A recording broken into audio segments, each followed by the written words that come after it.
खून की प्यास पार्ट 2।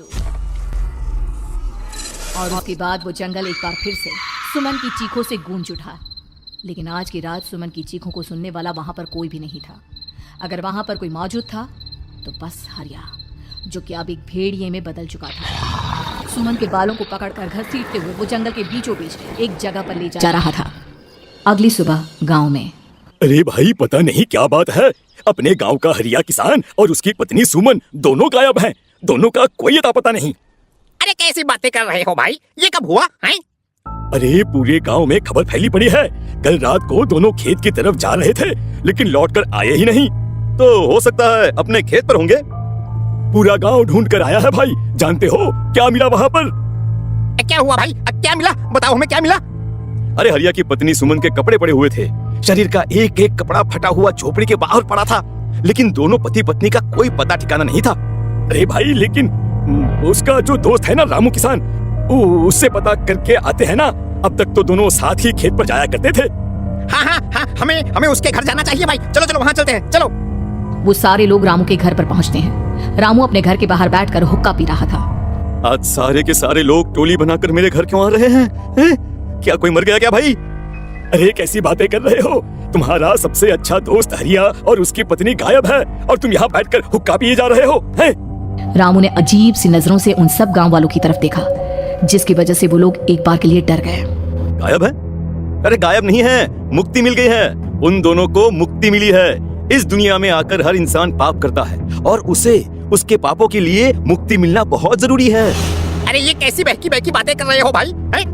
और इसका चेहरा अजीब सा क्यों लग रहा है? लगता है दोस्त के मरने का गम बैठ गया है, पागल हो गया है शायद ये पागल। ये बात सुनते ही रामू चीखकर जोर से चिल्लाते हुए कहता है, पागल मैं नहीं हूँ, पागल तुम सब हो। और ये शैतानी जंगल अब तुम में से किसी को नहीं छोड़ने वाला, सबको खा जाएगा। याद रखना मेरी बात।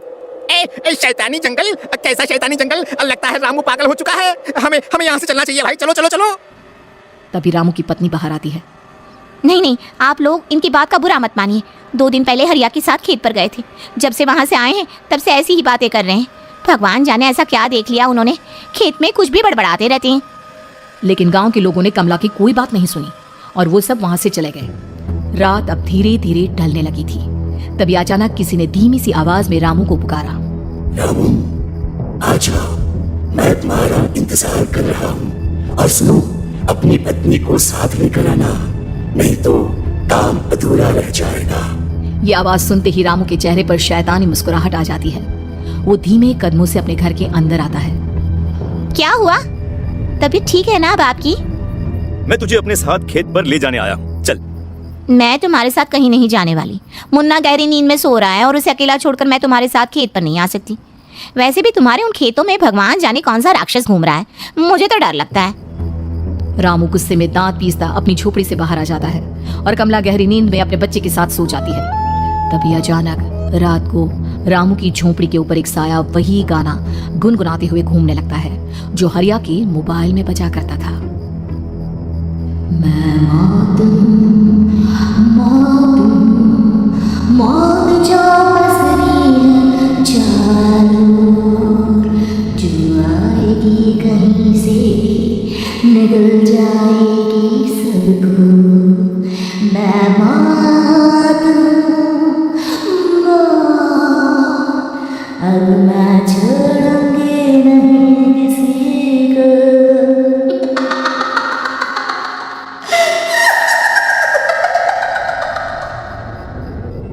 ये आवाज सुनकर रामू की पत्नी कमला की आंख खुलती है और वो देखती है कि उसका मुन्ना अपनी जगह से गायब था। कमला चीखते हुए बाहर दौड़ कर आती है। वहां पर उसने देखा कि रामू ने अपने बच्चे को झोपड़ी के बाहर एक पेड़ से उल्टा लटकाया हुआ था और उसका बच्चा चीख कर रो रहा था। वहीं दूसरी तरफ एक साया बच्चे के ठीक नीचे आग जलाकर उसके चारों तरफ हैवानों की तरफ नाच रहा था। छोड़ दो मेरे बच्चे को। अरे क्या कर रहे हो तुम? शर्म नहीं आती तुम्हें अपने ही बच्चे को इस तरह मौत के हवाले करते हुए? अपना बच्चा? किसने कहा ये मेरा बच्चा है? अरे ये तो उस रामू की औलाद है, इस गांव के किसान रामू की। और मेरी दुश्मनी इस गांव के हर इंसान के साथ है। क्या कैसी बात कर रहे हो तुम? और ये औरत कौन है? ये मेरे बच्चे को खा जाएगी। तभी अचानक से उस साया ने एक बेहद खतरनाक दिखने वाली औरत का रूप ले लिया और उसकी आंखों से आग निकल रही थी। सही पहचाना तूने, मैं तेरे बच्चे को खा जाऊंगी। अगर तू अपनी इस हैवान पति रामू के साथ जंगल नहीं आए लेकिन क्यों? आखिर क्या चाहते हो तुम मुझसे? मुझे जंगल क्यों ले जाना चाहती हो? औरत बुरी तरह से ठहाके मार मार कर जोर जोर से हंसने लगी और साथ में रानू भी। ये तो तुझे वहाँ चलने के बाद ही पता चलेगा ना। अगर तू नहीं आई तो थोड़ी देर में तेरा ये बच्चा आग में जलकर मर जाएगा। चल जल्दी। नहीं नहीं, मेरे बच्चे को छोड़ दो। तुम जहाँ कहोगे मैं तुम्हारे साथ चलने के लिए तैयार हूँ। और उसके बाद उस बच्चे को झोपड़ी में लिटाकर आगे आगे वो साया चल रहा था और उसके पीछे पीछे रामू अपनी पत्नी के बाल पकड़कर उसे घसीटते हुए जंगल की तरफ ले गया। जंगल में जाने के बाद कितनी खूबसूरत हो तुम। आज की रात बस तुम और मैं एक दूसरे के साथ रहेंगे। मुझे तुमसे बहुत डर लग रहा है। तुम्हें क्या हो गया है? तुम तो बिल्कुल ठीक थे। वो होगा जो हमारे बीच होना चाहिए। तो आओ आओ, अपने आप को मेरे हवाले कर दो। कमला ने डर की वजह से अपनी दोनों आंखें कसकर बंद कर ली थी। रामू ने बुरी तरह से चीख कर कमला से कहा, आंखें खोलो अपनी और मेरी तरफ देखो। कमला ने जैसे ही अपनी आंखें खोली उसने देखा कि रामू एक खतरनाक खूनी हैवान में बदल चुका था। कौन हो तुम? जाने दो मुझे। क्या चाहते हो मुझसे? वही जो एक आदमी एक औरत से चाहता है। मैं तुम्हारा पति रामू नहीं, बल्कि इस जंगल का एक भेड़िया हूँ, और आज की रात तुम्हारे खून से अपनी प्यास बुझा जाऊंगा। और उसके बाद वो जंगल कमला की दर्दनाक चीखों से गूंज उठा। अगली सुबह कमला के कपड़े भी जंगल में उसी तरह पाए गए जैसे कि सुमन के पाए गए थे। इस घटना के बाद पूरे गांव में दहशत का माहौल था। अपने माँ बाप की मौत और गांव में हो रहे इस तरह की घटनाओं की खबर सुनकर किशन शहर से गांव लौट आया था। अपने माँ बाप की बेदर्द मौत की वजह से वो बहुत परेशान था। तभी अचानक उसे अपने घर में खाट के नीचे पड़ा हुआ वो मोबाइल फोन मिला जो उसने अपने पापा हरिया को गिफ्ट किया था। अरे कितने प्यार से पापा के लिए मोबाइल फोन लेकर आया था। इसे एक दिन भी काम में नहीं ले पाए। और आखिर कौन है जो गांव में इस तरह की हत्याएं कर रहा है? क्या है इन सब के पीछे? क्या है? मुझे पता करना ही होगा, वरना एक दिन पूरा का पूरा गांव खाली हो जाएगा। इस गांव में एक भी जिंदा इंसान नहीं बचेगा। गांव के लोगों की मदद करने के इरादे से किशन अपने गांव से दूर एक दूसरे गांव में बहुत बड़े तांत्रिक के पास मिलने के लिए गया। तांत्रिक बाबा, अब आप ही कुछ उपाय बता सकते हैं। भगवान जाने हमारे गांव को किसकी नजर लग गई है। नजर नहीं लगी है, किसी ने तुम्हारे गांव को बद्दुआ दी है। किसी सताई हुई आत्मा का प्रकोप है और अब वो पूरे गांव में किसी को नहीं छोड़ेगी जब तक उसकी आत्मा को शांति नहीं मिल जाती। अरे लेकिन ऐसा कौन है बाबा? किसकी आत्मा है और कैसे मिलेगी उसे शांति?